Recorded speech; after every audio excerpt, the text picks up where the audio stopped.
सूत जी ने ऋषियों को सत्यनारायण व्रत की महिमा बताते हुए कहा कि एक समय काशीपुरी में एक निर्धन ब्राह्मण रहता था, जो भूख और प्यास से व्याकुल होकर पृथ्वी पर इधर उधर घूमता रहता था।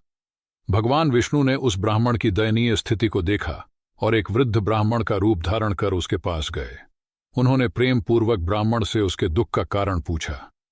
निर्धन ब्राह्मण ने उन्हें अपनी गरीबी और भिक्षाटन की विवशता बताई। भगवान विष्णु वृद्ध ब्राह्मण के रूप में उसे श्री सत्यनारायण भगवान के व्रत का विधान बताते हुए कहते हैं कि यह व्रत सभी दुखों से मुक्ति दिलाने वाला है और मनोकामनाओं की पूर्ति करता है। ब्राह्मण ने व्रत करने का निश्चय किया और अगले दिन भिक्षा मांगने निकला। उस दिन उसे आश्चर्यजनक रूप से अधिक भिक्षा मिली, जिससे उसने व्रत का सारा सामान खरीदा।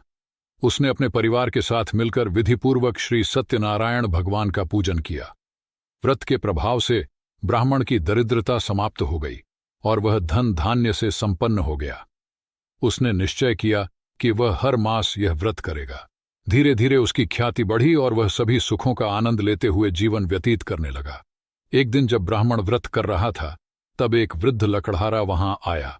उसने ब्राह्मण को पूजा करते देखा और उसके मन में जिज्ञासा उत्पन्न हुई। उसने ब्राह्मण से व्रत के बारे में पूछा। ब्राह्मण ने उसे बताया कि यह श्री सत्यनारायण भगवान का व्रत है, जो सभी दुखों को हरने वाला और मनोकामनाओं को पूर्ण करने वाला है। यह सुनकर लकड़हारा बहुत प्रसन्न हुआ और उसने भी यह व्रत करने का संकल्प लिया।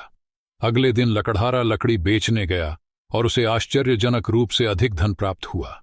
उसने उस धन से व्रत की सारी सामग्री खरीदी और अपने परिवार के साथ विधिपूर्वक व्रत किया। व्रत के प्रभाव से उसकी भी दरिद्रता समाप्त हो गई और वह धन, संपत्ति, पुत्र पौत्र से युक्त होकर सुखमय जीवन व्यतीत करने लगा।